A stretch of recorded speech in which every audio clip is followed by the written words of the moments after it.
Welcome to Shark Tank. On today's episode, we will be deciding on a best method to institute an anti-tanking law. We'll be hearing pitches from the bottom four teams in terms of team record, not actual team strength, so Max won't be showing up. First, let's hear from Jack. Hi, my name is Jack Mosseri. First thing, I want to say that I should have the most say in this discussion because I'm PPR number 2.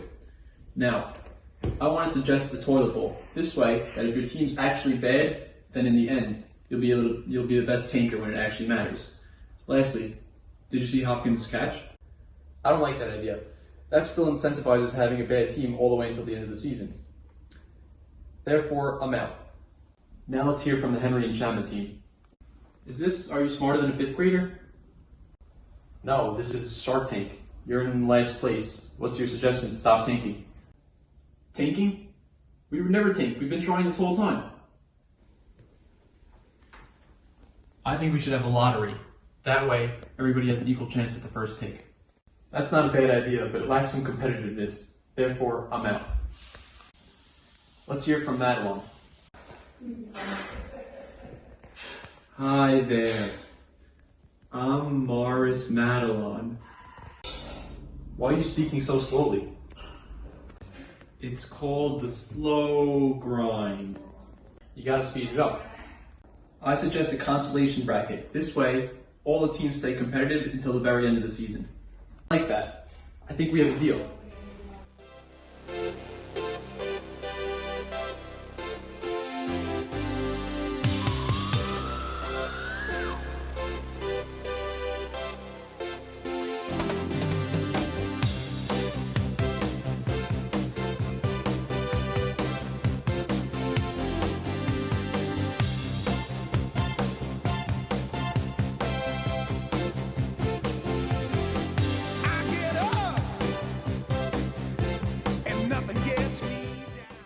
Week 10, the no tanking rules are officially in place, which means we had some close calls and competitive matchups from the no tanking rules, which is what we want.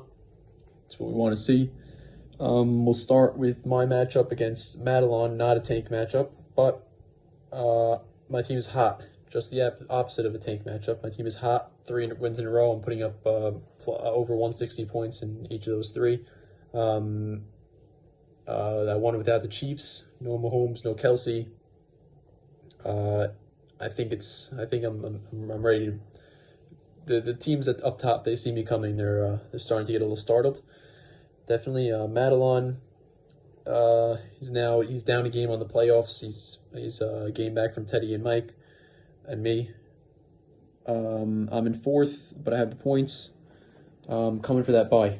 That's people that are in the positions there, they see me, they're scared, I can tell. Max against Jack, scary matchup for Max.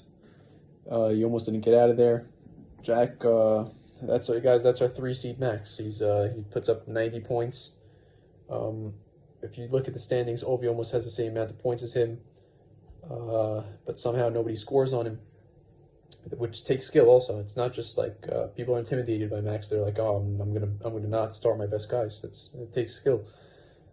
Jack, you couldn't get 90 points and steal a win for us. It's disappointing. Next matchup, Teddy against Michael. Another high stakes matchup. A big matchup for Teddy. He needed this get right win. Mike has to try to hold on until CMC comes back. Until then, Mike Davis not really feeling the shoes, and he's struggling. Mike's not getting these wins that he needs. He's got to just hold his ground, and then once he gets CMC back, he's going to roll. But he's got to stay in the fight. And Teddy started both Packer running backs I wrote down. So what else is new? Next matchup, Kurtz beat down on Ovi. Kurtz, his team is strong. He has also, if you look at his team, he has all the up-and-coming running backs, Gibson, Swift. He has a lot of running backs on that team. He could use some receivers. Maybe slide my way. Great defensive play by Kurtz picking up Nick Mullins. So Ovi had to start Taysom Hill again. Not that it mattered in the end, but it was a nice heads-up play by Kurtz. You always got to acknowledge those.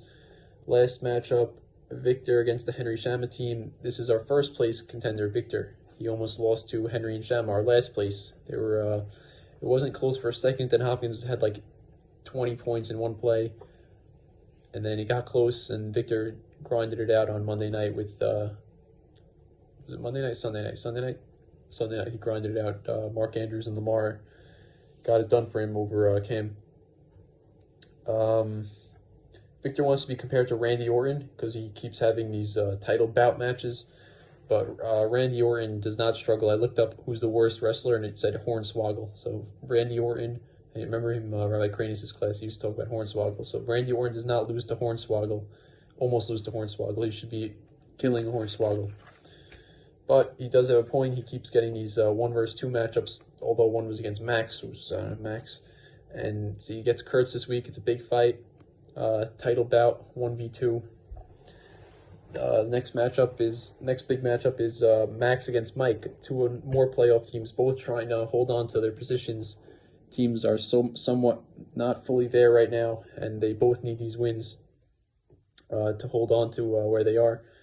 Then I get Henry Shama team, which is well, there's no free wins anymore, but yeah.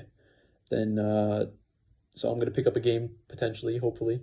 Teddy gets Jack. He also could potentially pick up a game. Madelon gets Ovi. I'm not calling that one yet. That one I think could get interesting down the line. It's good. This no tanking thing is really good. It makes the league much more interesting. Anyone could win any week, even Max. But that's it for this week. Week 10 in the books. All right. Peace out, guys.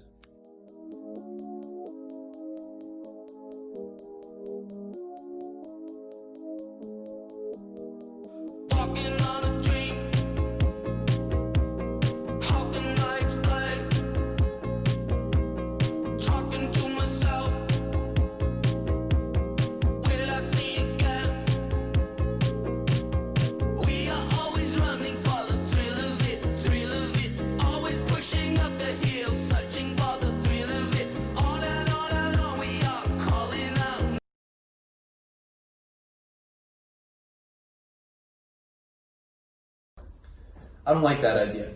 That still incentivizes having a bad team all the way until the end of the season. Wait, are you filming a one-man show? Yep. Yeah, it's interrupted. Start early.